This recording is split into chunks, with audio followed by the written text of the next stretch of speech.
Hello everyone, how's it going? Szerro here. It has been quite a while since I've uploaded. This is going to be the first video I've done in like at least months, maybe even a year at this point.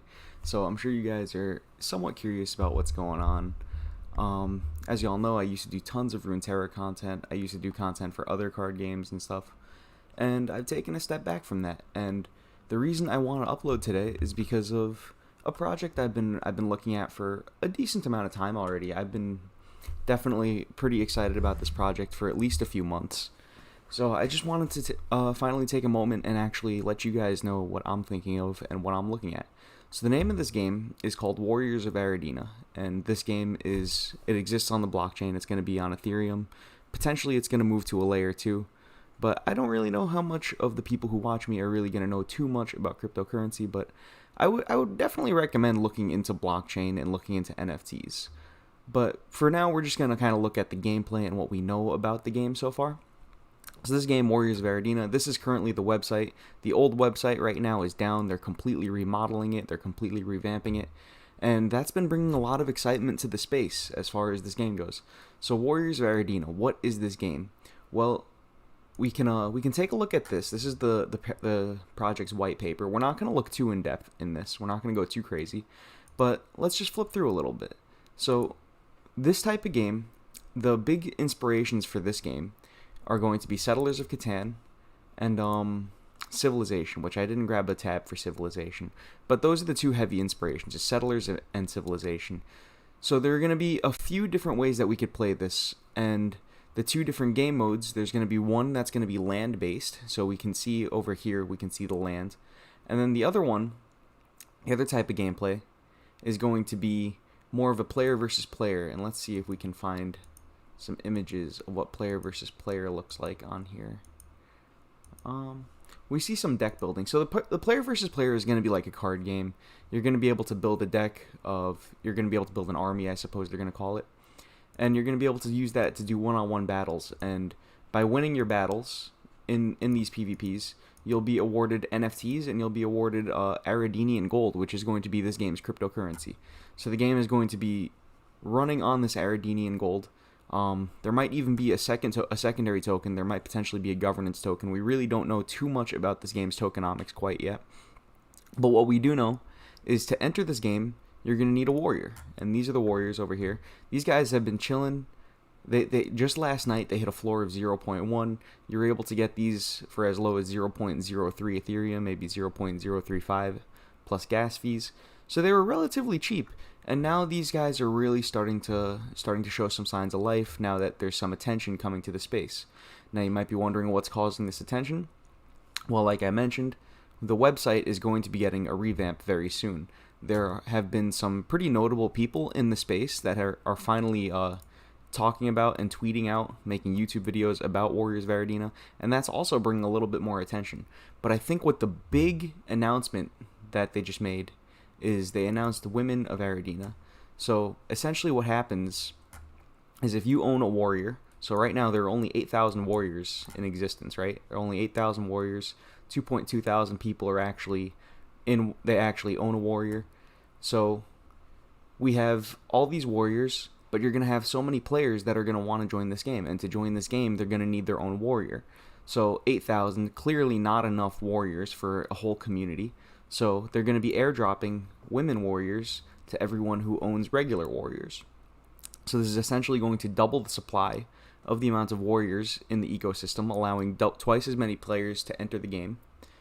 And I mean, cool. It's cool art. It's so that brought a lot of hype.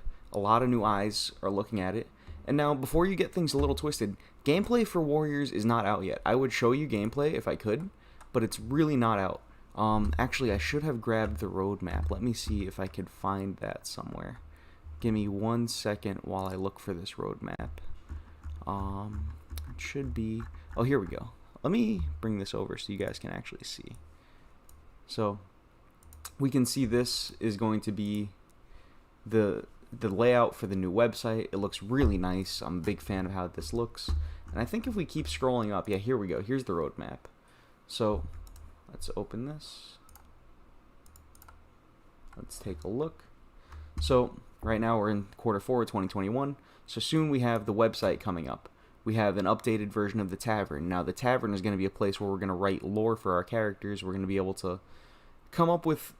What's really cool is players themselves are going to be the people coming up with the lore for this game.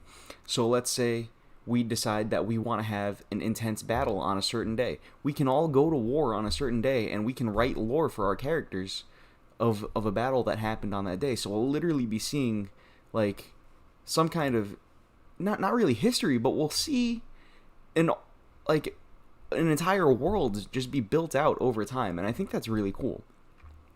So we're going to be having this website, we're going to have the updated tavern, we're going to be able to write out our lore. We've got very soon some more mini games coming to the Discord. Now they already do some mini games in the Discord for like puzzles and stuff, and they award people who are able to do that. They give them warriors as a reward for doing so. And now we got this top secret airdrop, which I believe this is... Wait, is this the airdrop? No, this is the airdrop right here. Genesis Warriors Holder airdrop. So we don't know what this question mark is. We don't know what this question mark is. But we do know that this is going to be the Women of Aradina airdrop. This asset wiki is going to be able to show us all of the different traits. So like if we look, as you can see, all of these warriors look different. They're all somewhat similar. They have the same frame. Some of them will use the same weapon, like these two are both using the same shield. You'll find some with the same jug. And now we'll take a look real quick. And you can see that they all have different stats, right? Like this guy is not too rare, right? His hair, 10% of the units in the game, of the warriors in the game have this hair. We have this shield, 8% have the leather shield. So some of these warriors are going to be rarer than others. And actually, hold on. I shouldn't have left that quite yet because I wanted to show you one more thing. So each warrior is also going to be having stats. So you have agility, you have attack, you have defense, intelligence, magic. Of course, you want as many stats as possible. One interesting thing to note is with agility, there are actually breakpoints on the 15s. So let me pull up the white paper real quick so I can give you a better example. Yeah, so an interesting thing with agility is every 15 agility you have, you'll be able to move one extra tile. So this would be moving from here. I don't know if you can see my cursor. You probably can. Moving from here to here, that'd be 15 agility, I believe. From here to here would be 30. From here to here would be 45. So agility is the only one that I know, the only stat that I know of that has a real breakpoint. And there are different types of warriors. So a mighty warrior, I believe, is a warrior with under 150 stats or 140 stats, one of those two. A heroic warrior hat is above those stats, and then there are even some named warriors, which I'm not going to find any right now, but they're special warriors. They already have built-in lore, and they're more valuable characters than some of the others. But the main thing I wanted to do was I just kind of wanted to bring your attention to this game if you didn't know about it. And yeah, I think that's about it. If you guys are a fan of Settlers of Catan, I'm a huge fan of Settlers of Catan. I think this game is fantastic. Let's look back at this white paper. So they also have planned in 2022, the quarter 3 of 2022, a Genesis Warrior land airdrop. So if you own one of these warriors, one of these Genesis warriors, you're going to be given land in the Kingdom of Aradina, and they haven't officially confirmed anything yet, but it very much sounds like the land that we're going to get dropped is going to be very similar to the way land works in Catan, where some land will be good at producing ore, some land will be good at producing wheat, some will be good at producing wood or sheep or some kind of livestock, some kind of crops. We don't really know specifically what it's going to be growing, but it does sound like all the land is going to be responsible for producing some type of resource. So the more land you have, the better things are going to be for you when that time comes. And it really seems like this game is going to be a massive game of Settlers of Catan that doesn't end. It's going to be ongoing. People are going to be going to war over things, and you're going to be awarded cryptocurrency for playing the game. And I think that's really awesome. Your items, if you don't know too much about NFTs, these NFTs, the major difference between an NFT and something that you just happen to own, in, like, say you buy a skin in League of Legends, you don't really own that skin in League of Legends. You can't do anything with it. You can't sell it to somebody else. An NFT It's an asset you own. You have the rights to it. You can do whatever you want with it. And that's a major differentiator between an NFT and just an in-game item you've paid for, that I think a lot of people don't really understand the implications of quite yet.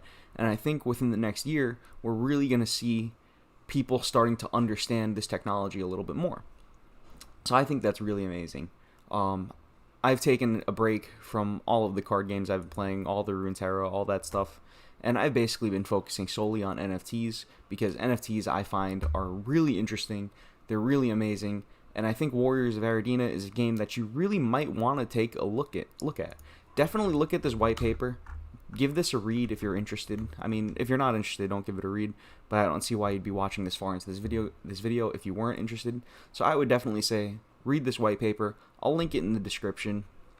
And what else could I say? Yeah, I'm glad to be uploading a video again. I very well might... I intend to really start taking a deeper look at Warriors as time goes on. I want to do strategy content for Warriors. I'm very excited about this game. So I'll probably be doing that. I'll be uploading more as far as Warriors go. Excuse me. And I might be uploading more about some other NFT projects that interest me, because like I said, regular card games anymore, they don't really do it for me anymore. I've spent so much time playing Legends of Runeterra. I spent so much time playing Shadowverse and all these other games, and it's like, what do I have to show for it? I have nothing to show for it. If you do good in one of these NFT games and you find them early, you could really have a lot to show for it. And this is going to be a thriving ecosystem. NFTs have only just begun what they're going to do. And I find this really interesting. I mean, for esports, you look at a game like Axie Infinity, that game has such a thriving economy that literally if you finish first place in a season, you get paid millions of dollars for finishing first place in a season. I finished second in Runeterra. I finished top 100 in all kinds of different seasons and all these other card games. I've got nothing to show for it. You don't get any tokens. You get nothing. You just get a sleeve. You get a worthless sleeve in a video game that you can't do anything with. What's the point? But these NFTs, they give you something for your effort. They give you something for your time. And that's what I find truly amazing about this. So, like I said, I'm going to link this in the description. Give this a look if you're interested. And I'm going to be doing more content as far as Aradina goes. So this is going to be my first segment in some more ongoing videos I'm going to be doing. I'm going to be calling it Aradinian Academy. So congratulations, you all attended the first class of the Aradinian Academy. And I'm glad to see you. I'm glad to do more videos of this. And we'll see how this goes. I'm incredibly excited for this game. Thank you very much. I'll see y'all soon. Bye. Oh, one more thing. If you are new here, please hit that subscribe button. Don't forget to like. Don't forget to comment. All that jazz. Once again, bye.